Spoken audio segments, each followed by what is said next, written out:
नमस्कार, आप देख रहे हैं पूर्वांचल प्रवक्ता लाइव। मैं हूं मेघनी सिंह। आजमगढ़ से आ रही है बड़ी खबर है विस्तार से।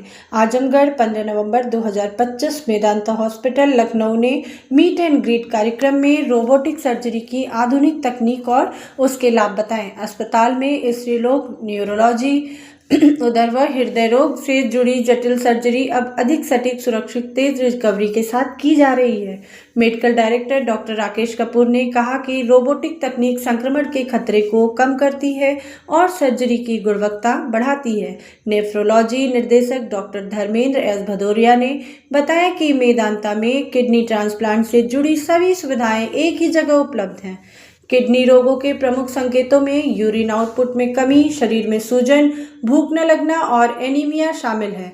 समय पर इलाज और नियमित फॉलोअप से ट्रांसप्लांट की सफलता बढ़ती है। मरीजों की सुविधाओं के लिए मेदांता लखनऊ अब आजमगढ़ में नियमित ओपीडी सेवाएं शुरू कर रहा है। ओपीडी शेड्यूल: पहला शनिवार यूरोलॉजी डॉक्टर इमरान अहमद खान, दूसरा बुधवार कार्डियोलॉजी डॉक्टर हिमांशु गुप्ता, तीसरा शनिवार पल्मोलॉजी डॉक्टर विपुल प्रकाश सरोज, तीसरा शनिवार यूरोलॉजी डॉक्टर इमरान अहमद खान, चौथा गुरुवार सर्जरी डॉक्टर आशीष बंसल। हॉस्पिटल आज आजमगढ़ में प्रेस कॉन्फ्रेंस कर रही है सर, क्या बेस्ट देने की कोशिश है आजमगढ़ में? पहले तो आप सब पत्रकार बंधुओं का मैं बहुत अभिनंदन करता हूं और मेदांता हॉस्पिटल का हमेशा से ये सिद्धांत रहा है कि हमारे लिए हर जान अनमोल है। तो आप लोगों के माध्यम से मेदांता ये कहना चाहता है कि मेदांता अब एक क्वाटरनरी केयर हॉस्पिटल है।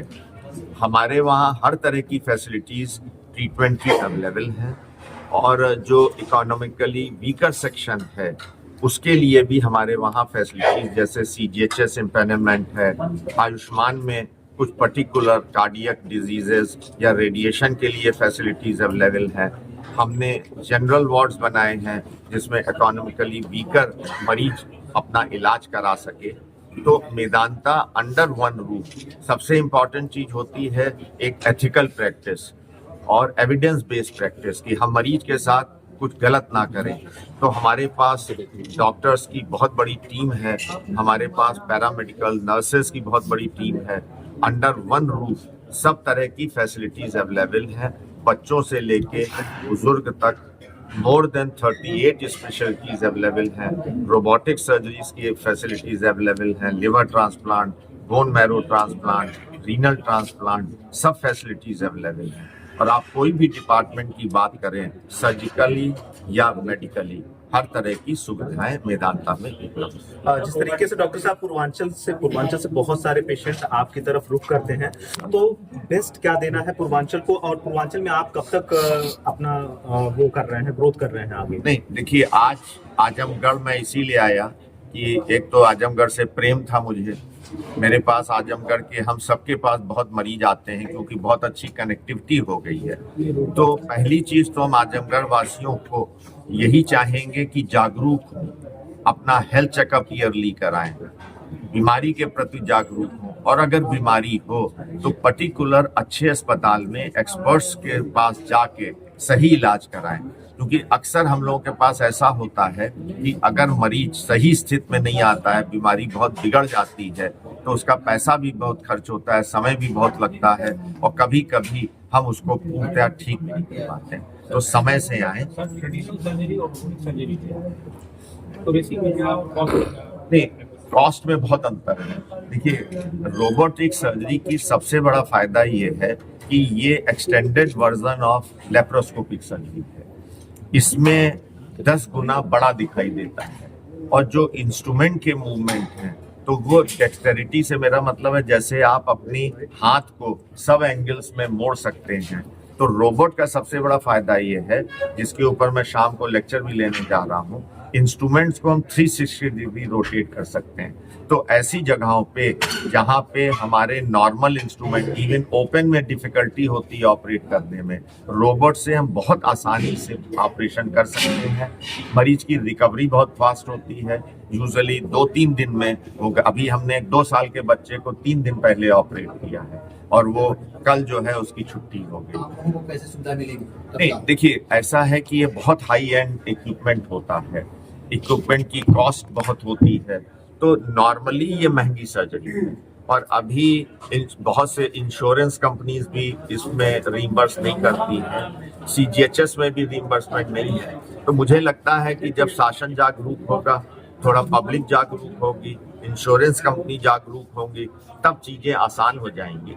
लेकिन अभी थोड़ी महंगी सर्जरी है, लेकिन हम लोग बहुत सब्सिडाइज रेट में करते हैं। बट हमें जो कॉस्ट आती है उसमें भी हम करीब 20-30% अभी सब्सिडी करके मेदांता उसको बियर करता है। लेकिन आने वाले समय में जब कुछ हमें उस पर सरकार की तरफ से, कंपनीज की तरफ से इसकी जब कॉस्ट घटेगी, तो मे भी ये बहुत चीपर हो जाएगा। लेकिन बहुत अच्छी विधि है, मरीजों को इससे बहुत फायदा है। आज आप अमेरिका की बात करें तो धीरे धीरे ओपन और लेप्रोस्कोपी सर्जरी कम होती जा रही है, ज्यादातर रोबोटिक सर्जरी ही हो। सर, पत्रकारों के लिए क्या सुविधा मिलेगी आपको? नहीं, अब पर ऐसा होता है कि ये हमारे मार्केटिंग वाले बताएंगे।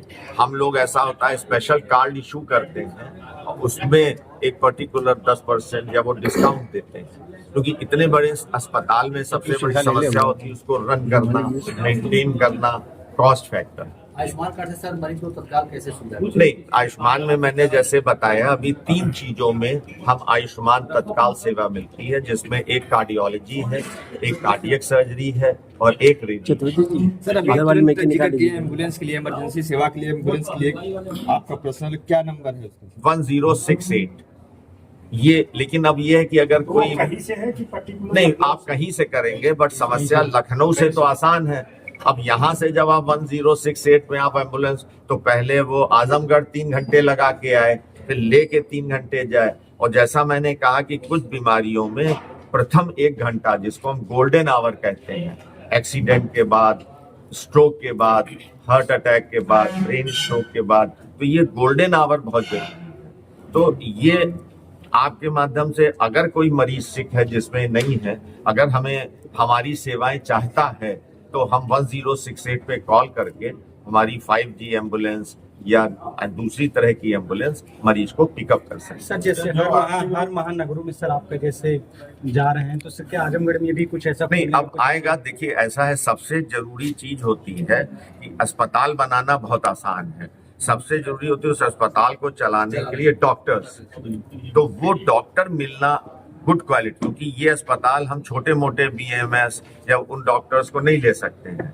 हमको चाहिए एक्सपर्ट्स कि जो बढ़िया, मान लीजिए हम एक्सपर्ट ना हो और हम आपको उतना अच्छा रिजल्ट ना दे पाए, तो मेदांता का नाम खराब होता है, उसमें अक्रॉस द बोर्ड मेदांता का।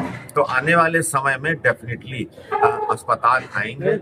और आर्थिक रूप से कमजोर जो लोग हैं उनके लिए क्या? सर मैंने बताया कि उनके लिए जैसे CGHS का हमने फैसिलिटीज दी हैं, ECHS है और आयुष्मान है, मुख्यमंत्री राहत कोष से हम उनको हेल्प आउट करते हैं। तो भाई जो आप जैसे, मैं पहले इसके पहले PGI का डायरेक्टर, मेदांता आया तो मुझे भी ये फीलिंग आई। लेकिन जैसे उस टाइम हमने एनालिसिस करी कि आप एक कार्डियक सर्जरी, बाईपास सर्जरी अगर PGI में कराते हैं, भले ही आपका 1 लाख रुपया पड़ता है, बट अगर हम टोटल कॉस्ट निकाले, गवर्नमेंट सब्सिडी देती है, मरीज 10 बार दौड़ता है, 10 दिन भर्ती रहता है, 10 बार घर वाले रहते हैं, तो वहां पे खर्चा हमारे से कम 1.5-2 गुना होता है। लेकिन गवर्नमेंट सब्सिडाइज, तनख्वाह गवर्नमेंट देती है, बत्ती का खर्चा देती है, नर्सों का खर्चा, इक्विपमेंट खरीदने का, इसलिए वह सब्सिडाइज आपको देता है। लेकिन मुश्किल ये होती है कि PGI बेचारा कितना भाड़ झोंक सकेगा। तो मेरी लोगों से यही है कि आप लोग जागरूक हों, इंश्योरेंस कराएं। आजकल हमारे वहाँ भी इंश्योरेंस कराने का बहुत ज्यादा पॉपुलरिटी नहीं है। तो अब और सबसे जरूरी चीज है, इंश्योरेंस में अपनी बीमारियां ना छुपाएं। जैसे कई बार होता है कि इंश्योरेंस एजेंट आपका इंश्योरेंस कर देता है, वो कहता है ये मत बताओ मुझे डायबिटीज है, मुझे ब्लड प्रेशर है, या पहले पथरी का ऑपरेशन हुआ है। जब वो हमारे पास आता है तो हम जब हिस्ट्री लिखते हैं, हमें सब चीज लिखनी है। अब जब वो इंश्योरेंस से पैसे मांगता है, इंश्योरेंस कहता है आपने ये चीज छुपा दी। तो आपके माध्यम से लोगों को पहले तो अपना हेल्थ चेकअप इम्पोर्टेंट है, टाइम से इंश्योरेंस पॉलिसीज लीजिए। आजकल गवर्नमेंट ने भी, माननीय मोदी जी ने GST हटा दी, भले ही 2 रोटी कम खाइए, बट इंश्योरेंस होना कम से कम आगे आने, किसी को नहीं मालूम कब समय की जरूरत है। और आज के इलाज में गवर्नमेंट सेक्टर की बात अलग है, अगर आप प्राइवेट में जाएंगे तो इट इज एक्सपेंसिव। तो मेदांता ने भी, हमने जनरल वार्ड बनाए हैं, हमने कॉस्ट कटिंग जहां कर सकते हैं वहां हम कॉस्ट कटिंग करते हैं। सर हेल्थ चेक के लिए कोई लिमिट होता है, कब करा सकते हैं? नहीं, हमेशा आप बताए तो 29 साल के लड़के को MI हो गया, तो अगर फैमिली हिस्ट्री आपका दिल के बीमारी की है तो आपको यंग एज से कराना चाहिए। अदरवाइज 40-50 साल की उम्र के बाद औरतों को, आदमियों को अपना साल में एक बार हेल्थ चेकअप कराना मस्ट है। आजकल जैसे इम्यूनाइजेशन है, तरह तरह के इतने अच्छे इम्यूनाइजेशन आ गए हैं कि आप मेल्स में बहुत सी बीमारियों से बच सकते हैं। औरतों में भी इतनी अच्छी वैक्सीन आ गई हैं और वो लड़कों को भी लग सकती है, जिससे आप कैंसर, सर्विक्स कैंसर, पीनियस जो गुप्तांगों का कैंसर है, अगर आप समय से वैक्सीन लगवाई हो तो आप उन बीमारियों से भी बच सकते हैं। ठीक है।